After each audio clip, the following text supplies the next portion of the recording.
Dans nos sociétés où souvent la force et la réussite sont perçues comme des valeurs suprêmes, on est obligé de créer des maisons d'hospice pour des personnes âgées. On ne peut pas les garder chez soi, elles dérangent. Souvent les familles n'ont pas l'espace nécessaire ou ne veulent pas le créer. Certaines de ces maisons ou institutions pour vieillards sont lugubres. Il y a peu d'animation. Les pensionnaires s'ennuient à mourir. Il n'y a pas d'activité organisée.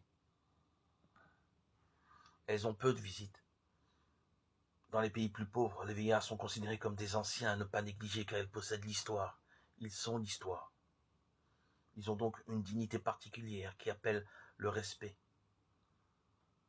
Dans les pays industrialisés, les vieillards ont perdu leur dignité et leur rôle. Ils gênent. Ils ne sont plus créateurs de richesses matérielles.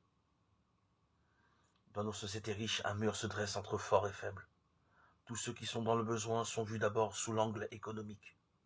Ils sont pris en charge par des professionnels, des assistants, des travailleurs sociaux, des éducateurs. C'est alors que les citoyens, individuellement ou collectivement, ne se sentent plus responsables des personnes faibles, de leur propre famille ou de leur entourage. Ils se déchargent de leurs responsabilités sur l'État. Bien sûr, l'État s'appuie sur des associations privées.